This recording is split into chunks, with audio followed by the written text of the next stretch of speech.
Hey everyone, and welcome to our inaugural Vidcast.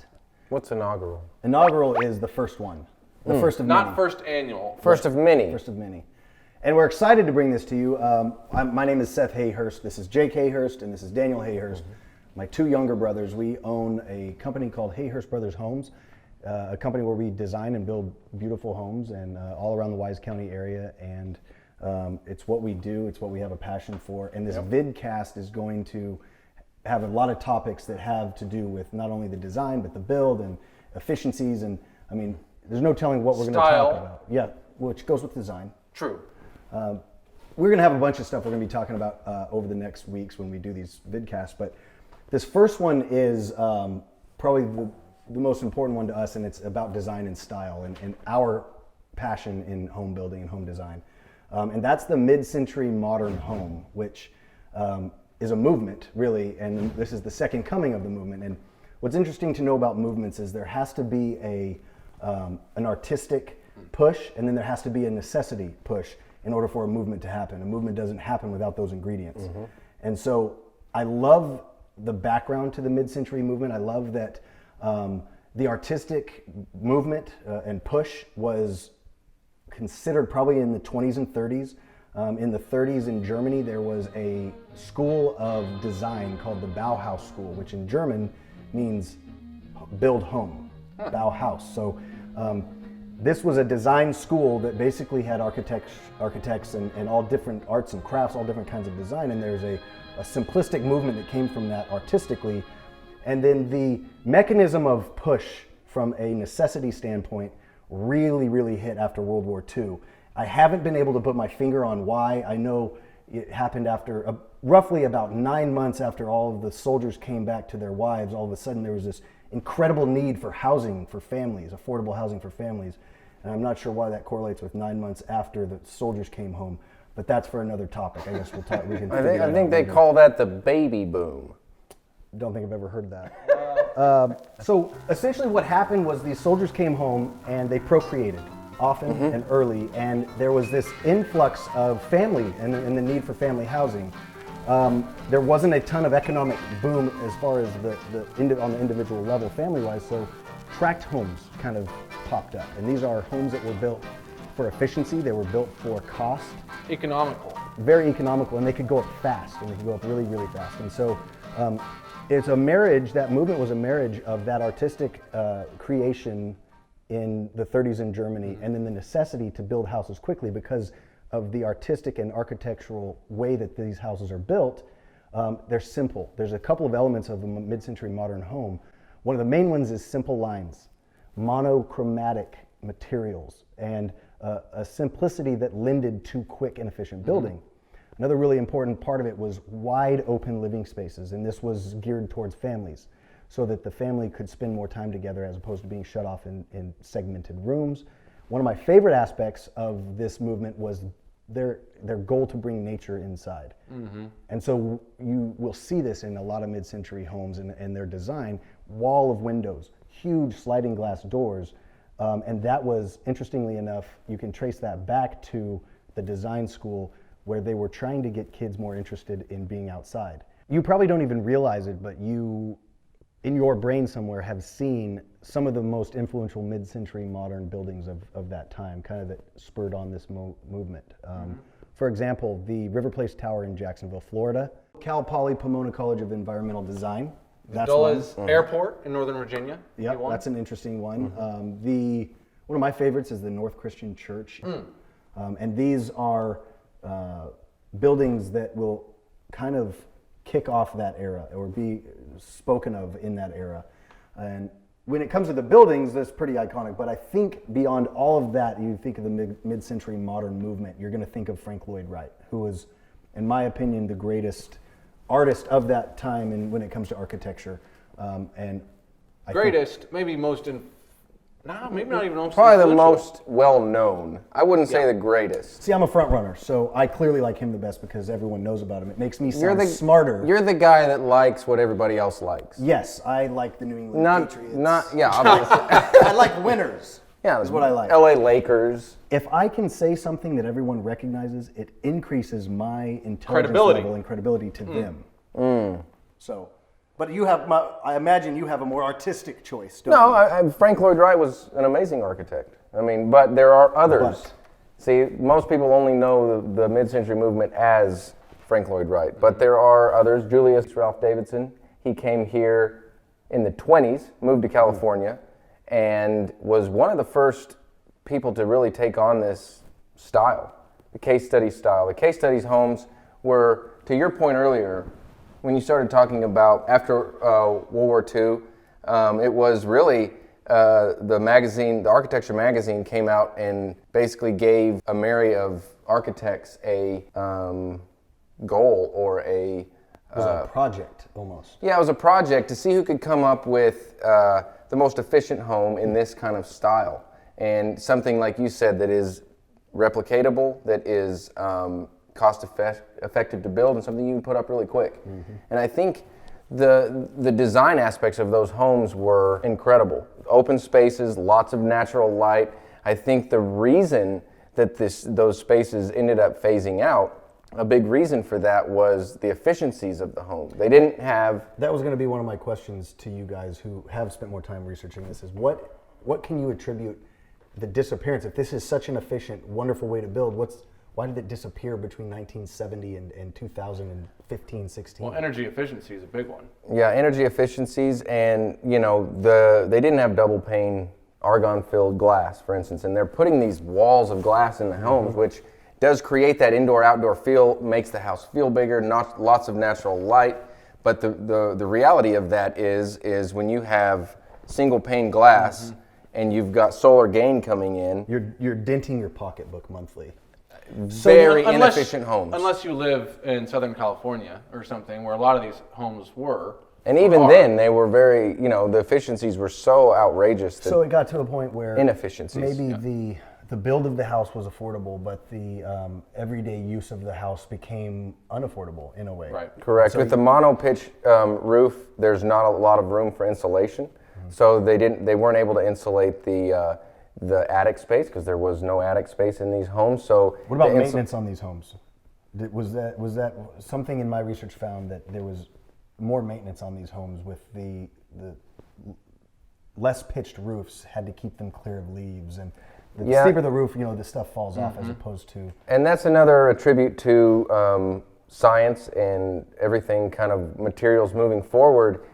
They didn't have the materials then we have now. So yeah, there was a lot of, with the really low pitched roofs, they didn't have the standing seams, they didn't have the materials we have now. They would do a kind of an asphalt roof, and the leaves would gather, water would puddle, and they'd have, leaking, so on and so forth. The beauty of what we have now, the technology's come so far that we have spray foam, so we can create these beautiful kind of low-pitched, mono-pitched houses and have amazing efficiencies in the house. With big windows, you can have the double pane argon-filled glass. You can have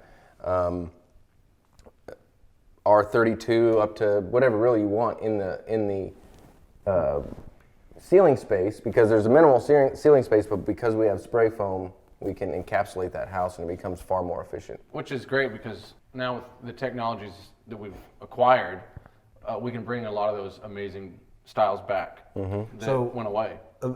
We've kind of come full circle to where the movement has been spurred back on by a necessity to have a different style home just in the market. And you couple that with the artistic increase of technology and the ability, the AC units are so much more efficient and available at this point.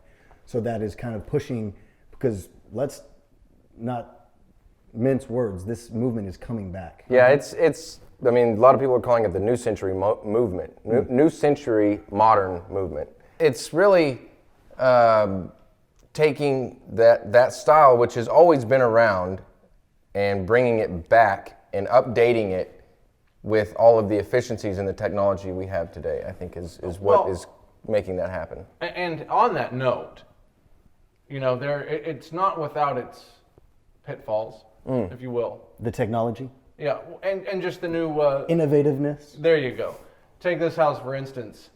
I think they might have had a slight problem with the garage placement. I think that's all about efficiency. I'm going to disagree with you. I'm not sure that you can efficiently park your car in that garage. No, you're gonna have a hard time getting in that garage right there. Or take this house for instance. Uh-oh. This is called the stinky kitchen. I think this would be considered a design flaw. Well, it depends on what you're going for. I would call this a downfall, yes. Well, it is efficient. It is Yeah, efficient. you can go to the bathroom while you're cooking. You can do prep While I'll tell you this, it's not something I would want to implement into one of our houses. No. We're going to bypass this on ours. Yeah, for sure. so, I mean, here's one. Take this house, for instance. Here you have a nice way. tub wrapped in carpet. Hey, I'll tell you something. I am a big fan of soaking in a tub. I might implement that in Carpet wrap tub? What's Well, nice, I like the 4 posts on it. What's nice about a carpet wrap tub is the luxuriousness of getting out of the tub. You right. sit down on some. I see nothing one cold. major design flaw in this one, though. If you were to shower, which clearly there is the option to shower Right. because you have the shower head there, you might get some water on the carpet. I think you're missing something. There is that ring that goes around the top, so you're getting see attacked that? by a shower curtain. The shower curtain goes all the way around. So I just thought that was some really elegant crown. no, molding. that, I I think have that's it. where the shower curtain goes. So no, we're not going to implement any of those in our house. Probably good. I did have a chance recently to do a nice walkthrough of one of our completed homes, so I thought I would show you guys this.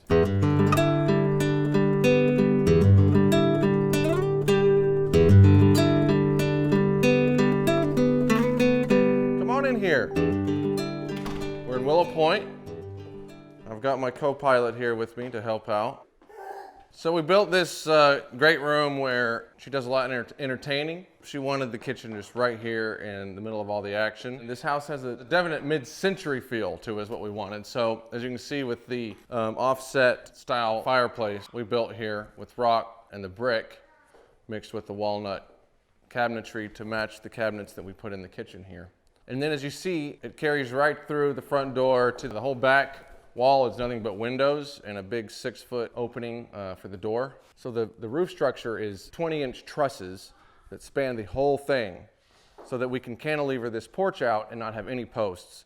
So we have these beautiful white oak floors, which is number 3 wood, so that you get all this cool character in it. And so we brought the white oak up to the bar top to match the floors. And then we custom made these beautiful copper countertops, which are naturally antimicrobial, and they just get cooler with age.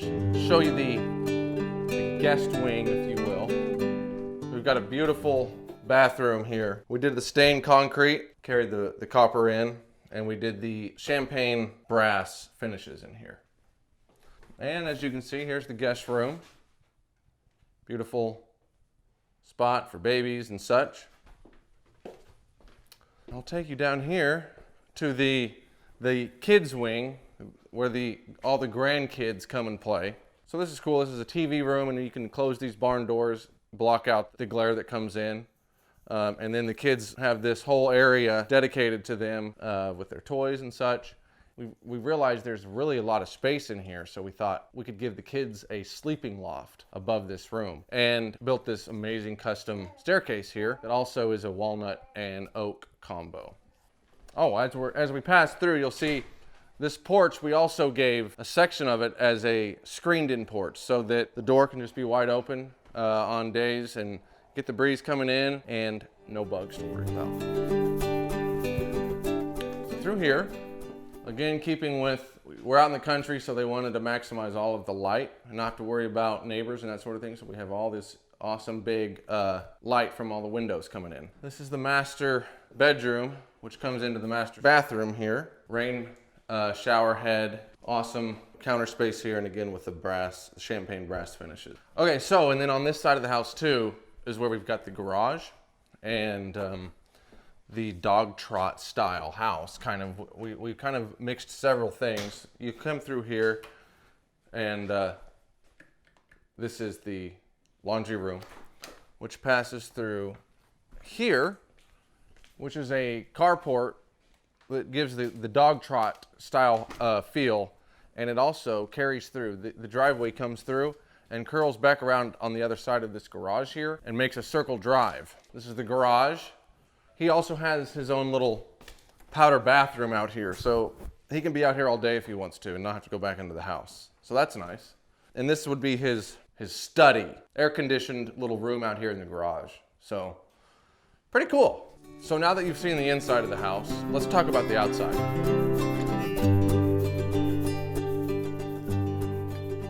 Here you have the front of the house, or the approach to the house, and we really wanted to incorporate cedar to contrast against the rock and also the paint grade metal exterior that we put on the house. And then we put these really cool cinder block half wall up that enables the owner to be able to use them as planters, and it also is a throwback hint to the mid-century modern flair. And as you can see here, the roof structure I was talking about, you can see the trusses. That fascia is a metal fascia that we put on there, and those are the actual trusses that run the entire length of the home.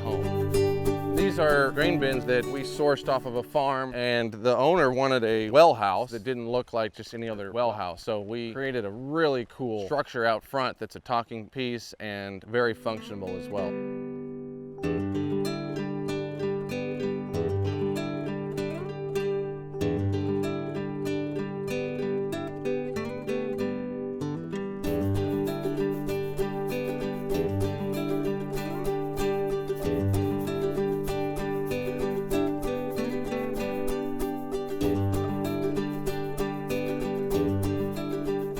Okay, so that is the walkthrough of the Dean property. Hope you guys enjoyed it. It was a very fun project. We got to be really creative on this one, so that's fun. I look forward to showing you guys the next finished project that we have. Adios.